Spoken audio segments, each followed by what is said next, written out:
Hey guys, welcome back to the only Carlton YouTube channel. Happy Australia Day. I don't even know if I'm allowed to say that. Is that offensive? I don't know. It's been a weird start to the year. I don't know. I feel like, obviously we've had Motlop go down with the ACL, but other than that, it's been a pretty promising start. Everyone's doing pretty well in training. I don't know if it's just the Carlton hype machine, which it probably is, right? But you got David King coming out saying Billy Wilson's looking great. You know, there's those clips of Jagger that came out from last Friday, and he's just insane, apparently, next Nick Dacos. So, look, it's been like, it's a weird start to the year, but it's been positive, which is, I'm happy, right?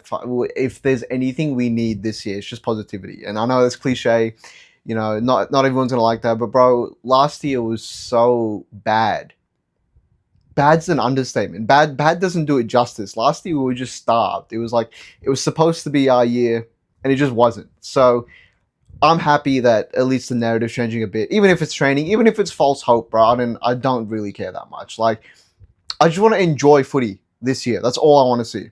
That's literally all. Like, we're most likely not going to do anything, right? We're not going to win the flag. We're probably not going to make top 8. We might make the top 10, but even that, we might not, right? It'll probably be a rough year. So we're going to have to take the wins. Whatever wins, they might not even be wins. We've got to take whatever we get this year. So if our highlight of the year is, I don't know, Jagger Smith getting 40 touches and 3 goals, I'll take it, right? You'd be an idiot not to take it. The leadership this year has changed like crazy as well. Like our head of football and our CEO, and like you look at Chris Davies, like it's night and day between him and Brad Lloyd.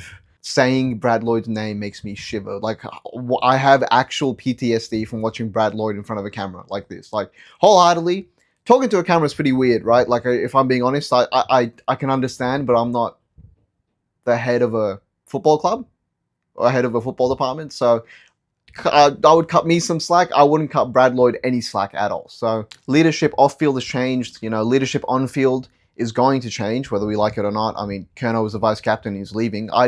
I'd hope that the leadership group changes. I'd hope we get some new names in there, and that's what this video is. That's why the thumbnail is what it is, and that's why the title is what it is. So you guys knew what this was. Let's get straight into it. Leadership group, I'll give you my thoughts. I have pretty strong opinions on it, and this might piss some people off. It probably will, right? But I stand by what I say. So let's get straight into it. Now, this is like the most unpopular opinion ever. And when I say this on social media or anywhere, people instantly be like, nah, you don't know what you're talking about. But take the emotion out of it for 1 second. Just think about it clearly for a second. And this is by no means a dig at Patrick Cripps. Bro, like, I love Patrick Cripps. This is him. He's my man, all right? Like, this isn't a diss at him. This isn't me disrespecting him, because I'm the last person. Bro, if someone disrespected Cripps on the street, I'd fight them. Wholeheartedly, I'd fight them. Like, that's a voice crack. That's how you know it's real. That's how you know I'm being serious, right?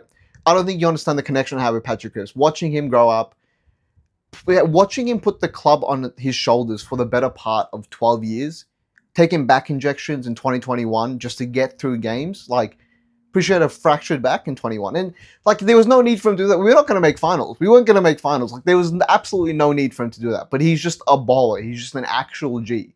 So the fact he did, the connection and just how I feel about him, like, I don't know how to say it without it sounding weird, but, like, I love Patrick. I love Patrick Cripps. I'll die for him tomorrow, right?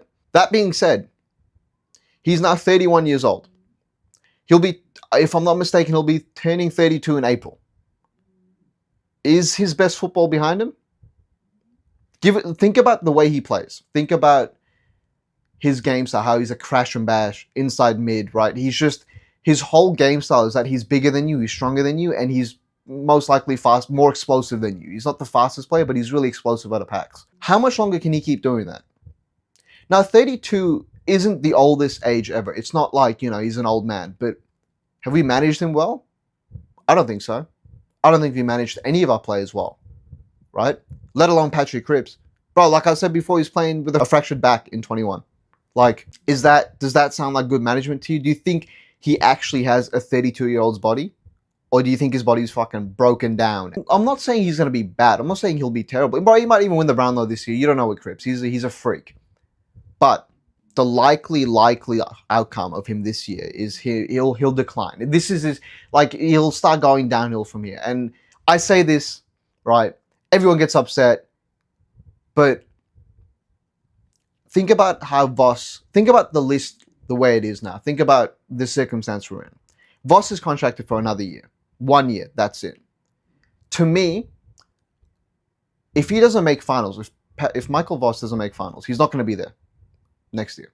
There's not a chance. And us making the top 8 is slim, right? Really slim. And the expectation for me is even higher. I think for him to stay, for Michael Voss to stay past this year, not only does he need to make finals, he needs to win a final. I'm not going to be happy with getting in to an elimination final and getting smashed like we did against Brisbane, or like that can't happen. That can't be the pass mark. He needs to win a final. Now, him winning a final with the list we have, it's not even a terrible list. I think it's just we've got too many new players in. We've got new assistant coaches in. We've got an entire, but I think on-field and off-field changes, we've had 15 to 20 changes. If you count the coaching department and players, like leaving and like turnover. The team's not going to gel. It's going to be impossible, right? It's so unlikely. It's not even funny. So I don't see Michael Voss staying after next year. Given that, I don't want a new captain and a new coach at the same time. It's one of the big reasons we didn't get a new head coach and a whole new assistant coaching department, because you can't start from scratch. I mean, you can, right? There's no rule that says you can't, but it's just not, I don't think it'd be viable, because you can't have a whole group of new people. You need someone that's been at the club. You need like a old figure there that's been there that can kind of hold it down. You know what I mean? So that's why with the captaincy, if Cripps is going to let it go next year, you might as well let it go now, because I don't want a new coach and a new captain at the same time. Sam Walsh is 25, 26 years old. If you give him the captaincy now, he'll stick with it for like 6 or 7 years. He'll be the captain for the next generation of the club. If you keep it with Cripps, he's going to have to hold it. And who knows when he's going to let it go. And I don't want the next captain of the club to only be the captain for a couple of years. We need a long-term captain, right? Someone that's 24, 25, 26, that can hold it for like 5 or 6 or 7 years, right? That's what you want in a captain. Now, do I think our biggest issue this year is Cripps being captain? I don't think it is. I don't even think it's that big of an issue. But if the change is going to happen, it might as well happen now. I'd rather it happen now than later, because everything seems to be leading towards that this is a year of change, right? It's a year of change. We got a new assistant coach. Head coach is probably out by the end of the year. You know, we got a new head of football. We got a new CEO. Everything is changing, right? But we haven't seen a lot of on-field leadership change yet. Now, again, we'll have change in the vice captains, obviously. I think we'll get someone else in there.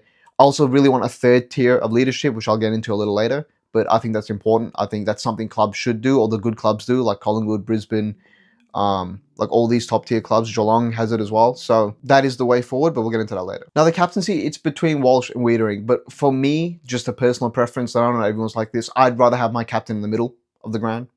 It's just, if the game's there to be won, right? Let's say we're tied, there's a minute left, center bounce, 6-6-6 rule, you know?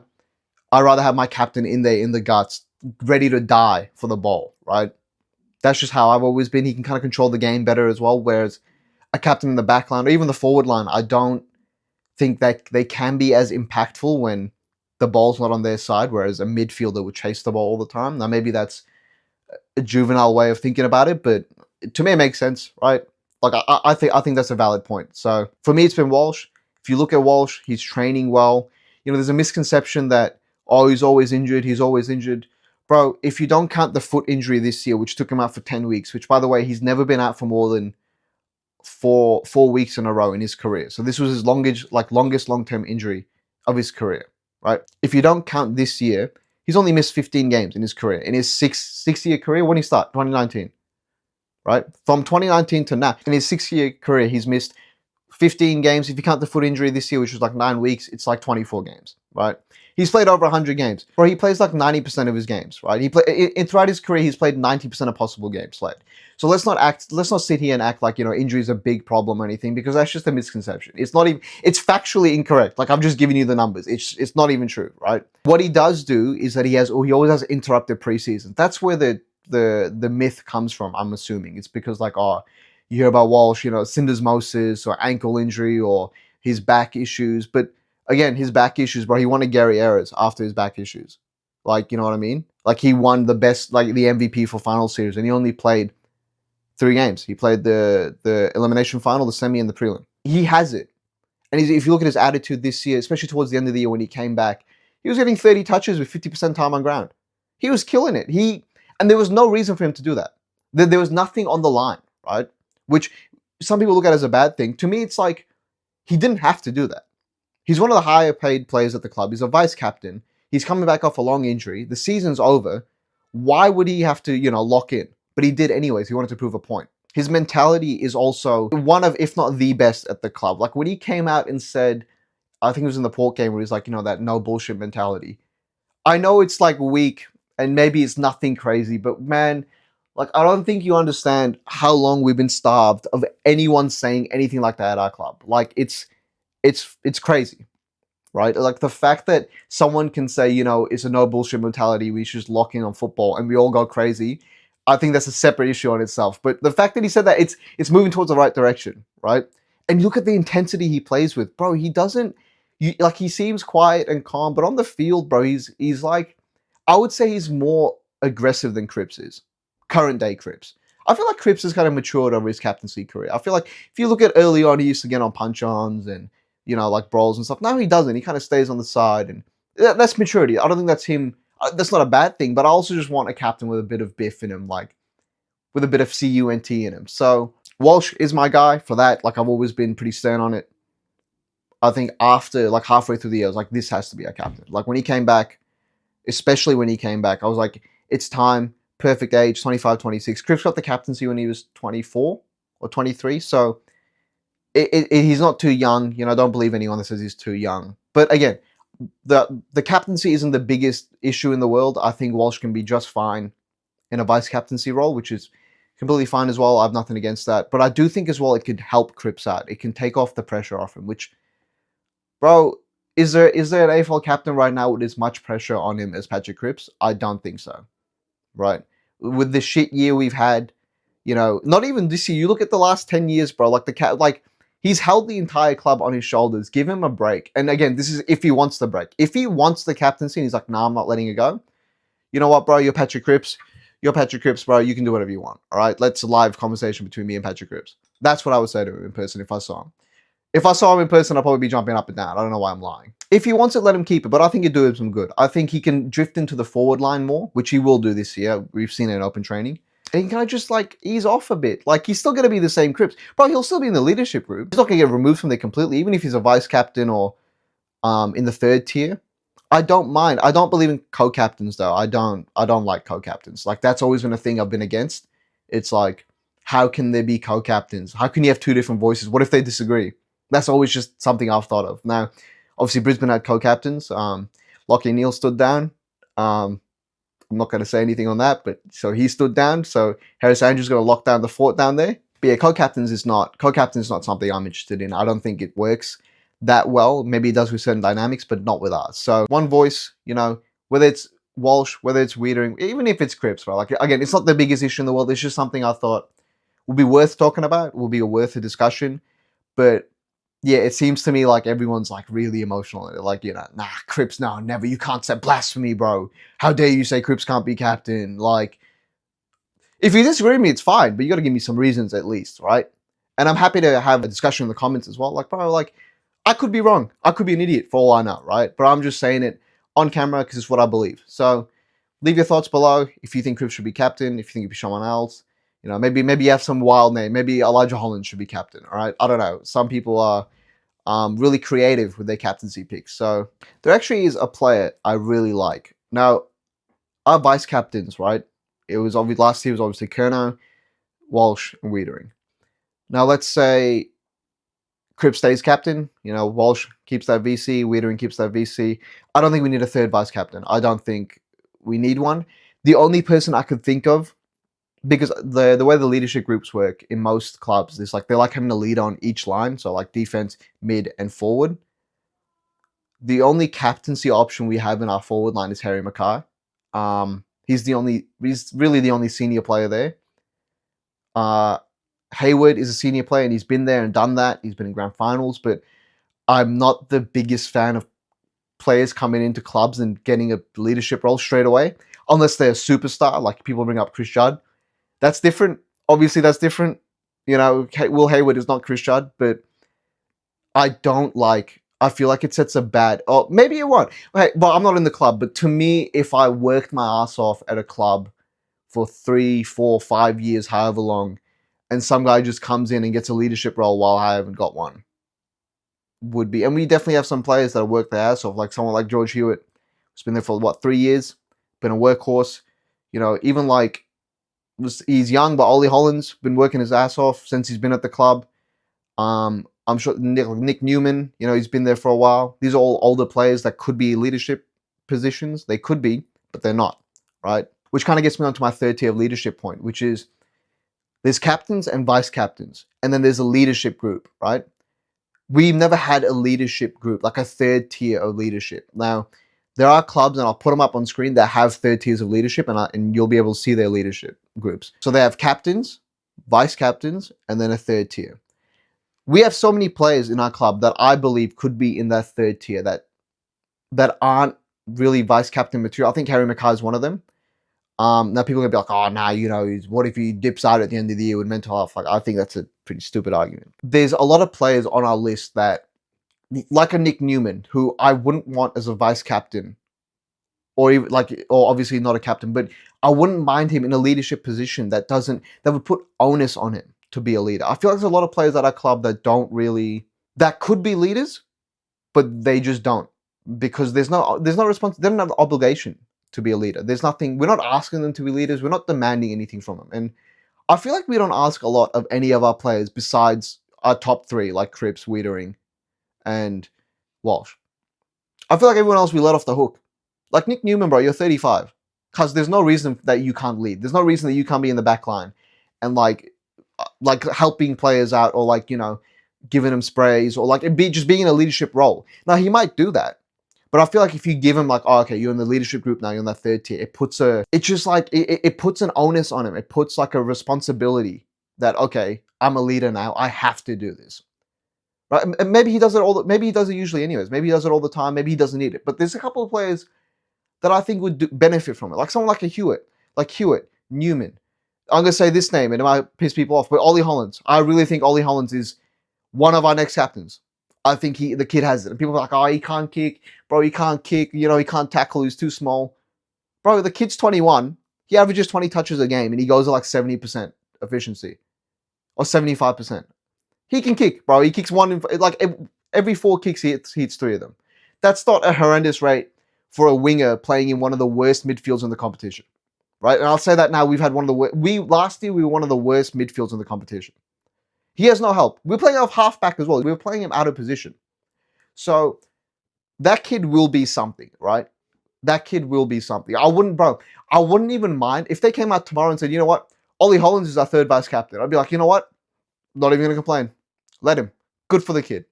I would back him in. Wholeheartedly, I would back him in. Yeah, but yeah, we got players like Newman, Hewitt, Hollands. We've got Nick Haynes. We've got like even Mitch McGovern. Like these older heads that have been there and done that, bro. They've been at the club long enough. They could help transition these younger players in and get them eased into football. But they don't. Like we've always lacked leadership, and maybe giving them labels isn't the solution, right? Maybe it's not. Maybe it won't work on everyone. Maybe McGovern will be like, I don't give a fuck. I don't care. But I feel like for some players it would really help. Some players would, not only would it help them, but I feel like they'd appreciate it. I feel like they'd be like, you know what? This is something that this shows that, you know, I am a leader of this club that I should lock in. But yeah, it'll be interesting to see what the leadership group is. And I think it is a point of concern. It definitely is. Anyone that's like, oh, the leadership group isn't the biggest issue.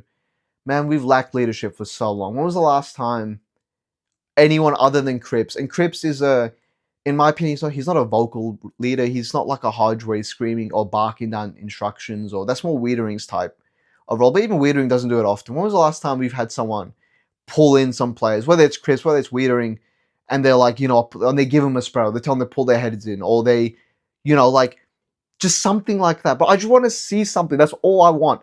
Honestly, I watch other clubs, and I watch players like Dangerfield. I watch captains like, you know, like even back in the day, like Five would do it, like Nat Five, and like Pendlebury when he was captain, and like even like I don't know, man. Like we don't have it. We've never had it, and it burns me that we don't have it, because it's important. It really is. Like leadership.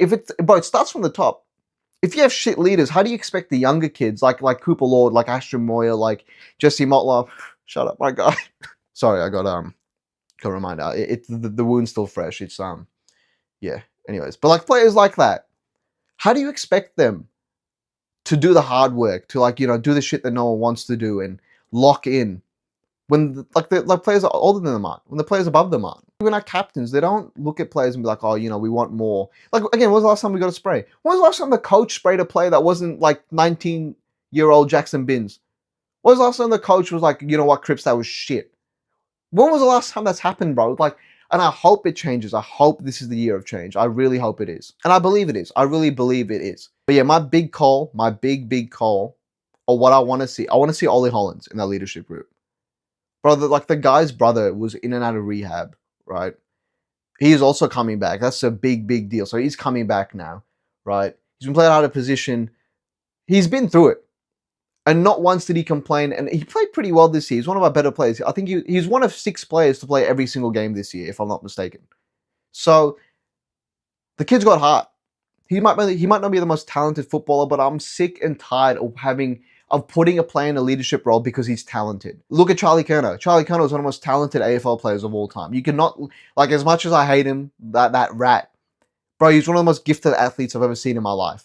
Right, that guy could run and jump like no one else, right? And he's pretty good at footy as well. He was one of the worst vice captains I've ever seen in my life. But he was such a bad vice captain that when I tell people that he was a vice captain, they're like, nah, come on, bro, he's not a vice captain. I remember I got flamed for this. I was like, oh, you know what you're talking about, he's not a vice captain. Like, bro, he's in the leadership group. Look at it. He was in the leadership group. He's a vice captain. Who signed off on that decision? So obviously, hopefully we learn from our mistakes and see that just because you're a good footballer doesn't mean that, you're going to be a vice captain, that you're vice captain material, even leadership group material, right? That's not how it works. So hopefully we learn from our mistakes. Hopefully we give these workhorses like Ollie Hollins roles in the leadership group because it would help, right? And especially like having a leader that's like similar to your age, like especially for the younger players, having someone that's the same age as them or around the same age, be in a leadership group, that'd be inspirational as well. It'd be like, look, he's in a leadership group. Why can't I be in one? So like it tells you, again, lock in. The word of this video is lock in. I don't know why I've been saying this so much, but that's what we need to do. That's what we need to lock in this year. That's all it is. And most likely it's not going to lead to much. Again, don't have high hopes for this year, but I just want to see little things change. I want to see leadership get better. I want to see culture get better. Team synergy to get better as well. That's another big thing. I really think this group could be more connected, and that's the route that we're going down for sure. I feel like that's a big focus on the off season. It's having a connected team. So, look, it'll be an interesting year. Leadership group is already interesting. The coaching department is already interesting as well. Everything's changed. But honestly, there's a bunch of people like, oh, we're definitely going to be bottom 4. We're, max 5-6 wins. And I agree that it's likely. It's more likely than the people saying we're going to be top 4 or like 16, 17 wins. I don't see that happening. But it could go either way. Wholeheartedly, it could go either way. It's pretty much a brand new team, right? Anything could happen. And that's not me being delusional. That's not me saying, oh, we're going to win the flag. But that's me being open-minded enough to be like, you know what? Things could click. Everything could click. There's no reason why it can't. It's not likely, but there's no reason why Hayward can't kick 30 goals a year, right? Or Frankie Evans kicks 30, or Mackay kicks 50, or Cripps has his career best year, or Walsh has a career best year and comes top 20 in the Brownlow, or Wiedering gets back to All-Australian form. There's no reason why any of this can't happen, right? You just need everything to line up, and it's unlikely because there's a lot of factors to it. But it's not impossible. And I'm not going to sit here and pretend like it is because, I know that's the popular view. I know, negativity gets a lot of screen time, especially in the Carlton community. Everyone's upset, and I don't even blame them, bro. I'm 20 years old. I've been watching these players for 10 years. I've been watching them just disappoint me all the time.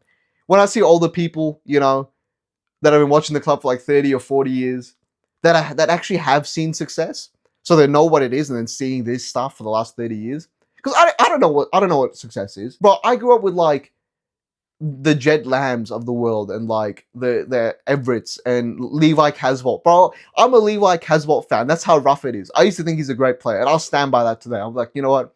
He could have been anything. He was a star. And the fact that I'm even calling him a star shows how starved of success I am, and how, I actually don't know what success is. I actually don't.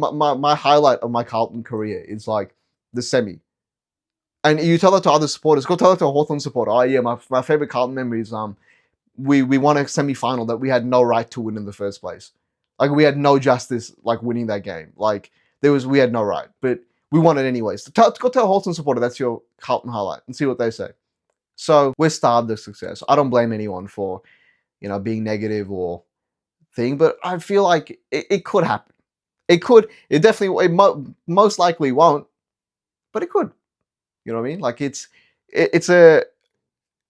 unlikely, but it's not zero. So we might win the flag this year. That's my official verdict for 2026. Only Carlton official review. You know what? Fuck it. 2026, we're winning the flag. Like, Jesse Motlop's gonna come back somehow. I'm gonna cut off my ACL and give it to him, and he's gonna come back. He's gonna come back like John Cena in the 08 Rumble. I think it was 08. When he came back from that tricep tear. It's gonna be like that. He's gonna come back for like John Cena in the 08 Rumble, and he's gonna come out and he's gonna surprise and he's gonna win it, right? Super Motlop. That's the merch I'm gonna push. That's the idea I'm gonna push. Super Motlop, all right? He's gonna come back, he's gonna save us. We're gonna be in a finals game. He's gonna come back in like a semi-final, he's gonna kick 6 goals, and then everyone's gonna be like, yeah, Motlop's the GOAT. But just remember, I was the first Motlop lover, all right? I was the first one. I was an early innovator. You liked him at the late majority, I liked him as an early innovator. So I've just rambled for the last 3 minutes, but you know what? I'm going to keep this in the video. So, but yeah, the leadership will be interesting. I really think it's a big focal point for this year. I'm really excited to see what they do with it. I'd be pretty disappointed if they all just keep it the same and just, but they have to do something. And if the only thing they do is put Harry Mackay into the vice captain role, I'll be a little disappointed. I feel like that third tier is what we need. What this year is, right? It's a building year. We're not going to win the flag this year. I think 13, 14 players out of contract in the next year. So there's more change coming. This isn't it, but this was the majority of it. And I feel like this will, if anything, this could be the turning point. Like, we could look back at this in 10 years and be like, this is when this club changed. This year was the year. 2025 was something that needed to happen, because I'd feel like when you're at rock bottom, and I know this is going to be cliche, like I swear this could be like a Disney like movie quote, but when you're already at rock bottom, the only way is up, right? Like, that's like, it's just true. Like, I feel like last year was rock bottom. Like, how much worse can it get? It can't get worse than this, can it? Like, that was pretty bad, man. Like, I don't know, we won some games, but last year was just, it was a fever dream. Like, that 8 or 9 game losing streak halfway through the year, and man, it was just rough. People not going to games. Like, I went to Carlton Essendon at the end of the year, and it was like 30,000 people. Like, it was disgusting. Like, I've never seen the MCG that quiet, that dead, that, there was 30,000, 40,000 people there, but it felt like 10,000. I felt like I was a Melbourne supporter, or like a North Melbourne supporter, where like no one goes to their games. Like, that's not what we are, bro. Come on, we're Carlton, bro. Like, one of the biggest clubs in the AFL. And that was rock bottom. For me, it wasn't that we were at the bottom of the ladder. It was that so many fans had stopped going to games. And again, I'm not even blaming them, but so many people had just, it wasn't anger, it was just acceptance and just nothing. There was halfway through the year, I felt nothing towards this club.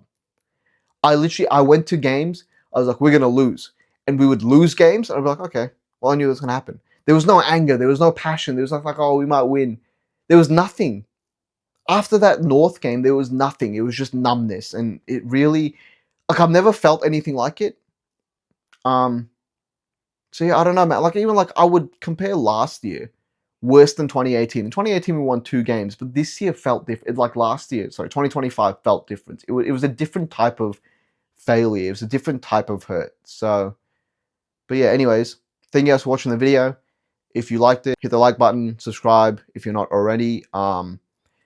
Makes my day. Again, really grateful for everyone watching. We almost have 400 subscribers. The vlog I posted for open training did really well. I got a lot of good feedback on that as well, so thank you very much. There'll be more of that coming, don't worry. Again, big year planned. Thank you very much, Hummy, as well, for coming on the last episode of Blue Voices, one of my favorite guests to interview so far. Make sure you check out his channel. Leave a comment below if you disagree with everything I said.